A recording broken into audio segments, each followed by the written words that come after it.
po vjen një muaj. Selman Farisiu radiallahu anhu tregon: në ditën e fundit të Shabanit, pejgamberi alayhis salatu wassalam na tha: o ju njerëz, po vjen një muaj i mirë, madhështor dhe i bekuar. Në të ndodhet një natë që është më e mirë se 1000 muaj. Agjerimin gjatë ditës Zoti e ka bërë detyrë dhe faljen natën e ka lënë në dëshirën e njeriut. Kush kryen vullnetarisht një vepër të mirë, do të shpërblehet sikur ka kryer një obligim.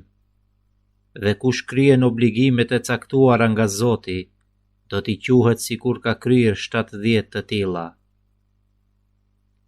Ai është muaj i durimit dhe durimi ka si shpërblim xhennetin. Ramazani është muaj i solidaritetit dhe muaj që shtohet risku i besimtarit. Kush ushqen në iftar një agjërues, i falen gjunahet, shpëtohet nga zjarri i xhehenemit dhe do të ketë shpërblim njësoj si ai që ka agjëruar pa ju paksuar nga shpërblimi i agjëruesit diçka. Disa njerëz e pyetën: o i dërguari i Allahut, jo të gjithë ne kemi mundësi të ushqejmë agjërues. Pejgamberi alayhis salatu wassalam ju tha: Zoti i a jep këtë shpërblim edhe nëse jep një kokër hurme, apo një gotë ujë ose qumsht. Ai është muaj që fillimi i tij është mëshirë, mesi i tij falje gjunahesh dhe fundi i tij shpëtim nga zjarri i xhehenemit.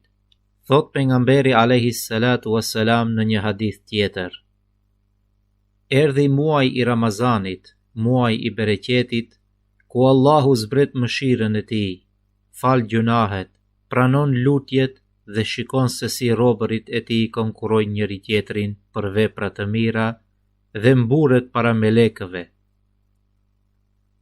Prandaj veproni punë të mira, pasi i vuajtur është ai që nuk e përfshin mëshira e Allahut. Gjithashtu ka thënë: në xhennet ndodhet një derë me emrin Rayyan, në të cilën do të hyjnë vetëm agjëruesit dhe nuk do të hyjë veç tyre tjetërkush. Do të thuhet: ku janë agjëruesit? Do të çohen dhe do të hyjnë brenda. Kur të kenë hyrë të gjithë, do të mbyllet dhe nuk do të hyjë në atë derë askush tjetër.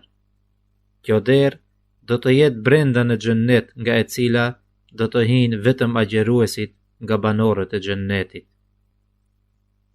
Allahu i Madhërisëm në një hadith kudsi thot: çdo vepër e njeriut është për të, përveç agjërimit, i cili është për mua dhe vetëm unë do e shpërblej atë.